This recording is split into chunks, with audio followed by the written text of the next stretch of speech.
Chapter 27, The Gosling. Something was happening inside the goose egg. Tap, tap, tap. Tap, tap, tap. Tap, tap, crunch. A tiny bill poked through the eggshell, peeped once, and then continued crunching away. The hole grew bigger and bigger, and then, like a robot breaking out of a crate, the hatchling pulled himself out into the world. He lay quietly in his nest with his eyes closed, surrounded by chips of broken shell. And when his eyes slowly winked open, the very first thing he saw was the robot looking back. "Mama, Mama," peeped the gosling. "I am not your mother," replied the robot. "Mama, Mama." "I am not your mother." "Food, food." The gosling was hungry. Of course he was. So using her friendliest voice, Roz said, "Would you like to eat, little darling?" "Food," was the only response. The hatchling was far too young to be helpful. Roz needed to find a grown goose. So she scooped up the nest with the gosling inside, placed it on her flat shoulder, and marched through the forest searching for geese. Chapter 28, The Old Goose. Ordinarily, the forest animals would have run away from the monster, but they were awfully curious as to why she was carrying a hatchling on her shoulder. And once Roz explained the situation, the animals actually tried to help. A frog pointed Roz up to the squirrels. A squirrel recommended that she speak with the magpies, and then a magpie sent her over to the beaver pond. The robot grew soggier. The grass grew taller, and soon the robot and the goslings were looking across a wide, murky pond. Dragonflies buzzed through the reeds. Turtles sunned themselves on a log. Schools of fish gathered in the shadows. And there, floating in the center of the pond, was an old grey goose. "A very good morning to you," the robot's friendly voice boomed over the water. "I have an adorable little gosling with me." The goose just stared. "I am in great need of your assistance," said Roz. "Actually, no, the gosling is in great need of your assistance." The goose didn't move. "Food," peeped the gosling. "Food, food." That tiny voice was too much for the old goose to bear, and she began gliding across the pond and squawking to the robot. "What are you doing with that hungry hatchling? Where are his parents?" "There was a terrible accident," said Roz. "It was my fault. That gosling is the only survivor." "If there was a terrible accident, why does your voice sound so cheerful?" The goose flapped her wings. "Are you sure you didn't eat his parents?" "I am sure I didn't eat his parents," said Roz. "I do not eat anything, including parents." The goose squinted at the robot. Then she said, "Do you know who her parents were?" "I do not know." "Well, they must have belonged to one of the other flocks on this island, because nobody in my flock is missing." "Well, will you take the gosling?" "I most certainly will not," squawked the goose. "I can't take in every orphan I see. You say this is your fault? It seems to me that it's up to you to put things right." "Mama, Mama," peeped the gosling.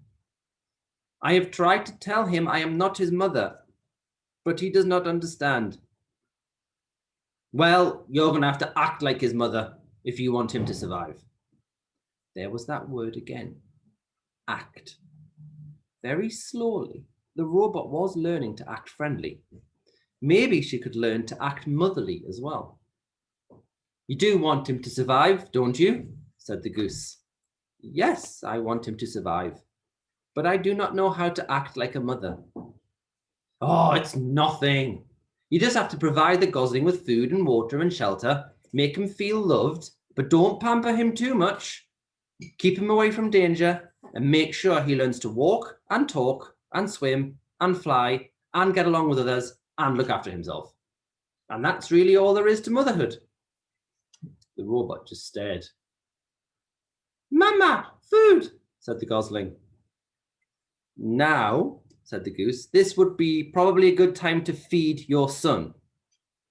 Yes, of course. What should I feed him? Give him some mashed up grass, and if you can get a few insects in there, even better. Roz tore several blades of grass from the ground. She mashed them into a ball and then dropped the ball into the nest. The gosling shook his tail feathers and chewed his very first bites of food. By the way, my name is Loudwing, said the goose. Everyone already knows your name, Roz, but what's the gosling's name? I do not know. The robot looked at her adopted son. What is your name, Gosling? He can't name himself, squirked Loudwing. And then, with a loud burst of wing beats, the goose fluttered up from the pond and landed right on Roz's head. Water streamed down the robot's dusty body as Loudwing leaned over the nest. Oh dear, he certainly is a tiny thing. He must be a runt. I'll warn you, Roz, runts usually don't last very long. And with you for a mother, it'll take a miracle for him to survive. I'm sorry, but it's the truth. However, that gosling does still deserve a name. His bill is an unusually bright colour. It's actually quite lovely. If I were his mother, I'd call him Bright Bill. But you're his mother, so it's up to you. His name will be Bright Bill, said Roz as the goose fluttered back to the water. And we will live by this pond, where he can be around other geese. And I'm going to find us a sturdy tree nearby. You will do no such thing, the goose flapped her wings. A tree is no place for a gosling. Bright Bill needs to live on the ground like a normal goose. Loudwing sized up the robot. Suppose you two are going to need a pretty big home. Why don't you go and speak to Mr. Beaver? He can build anything. He's a little bit rough at times, but if you're extra friendly, I'm sure he'll help you out. And if he gives you trouble, remind him that he owes me a favor. Chapter 29, The Beavers. Every day, the beavers swam along their dam, inspecting and repairing it. The wall of wood and mud allowed only a trickle of water to pass through, and it had turned into a narrow stream in the wide pond that many animals now called home. As Roz and Bright Bill walked around the pond, they passed hundreds of chewed up tree stumps, proof that the beavers needed a constant supply of wood.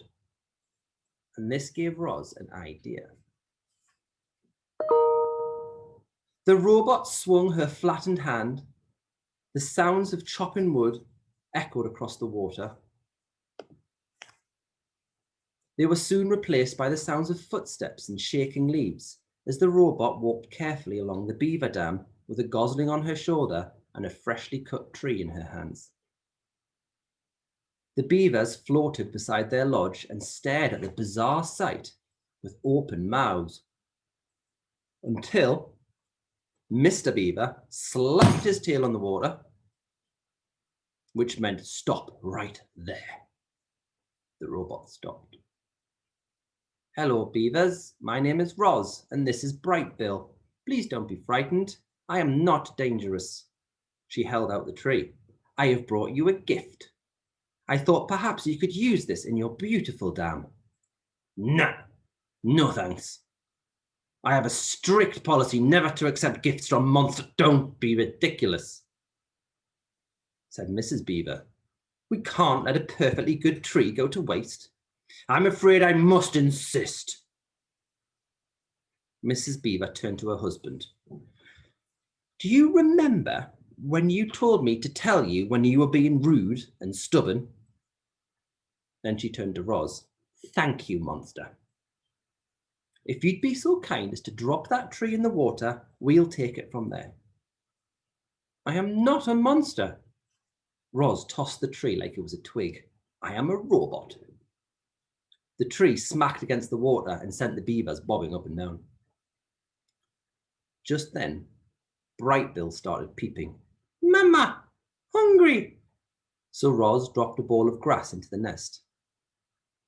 The gosling thinks you're its mother, came a quiet voice. It was Paddler, Mr. and Mrs. Beaver's son.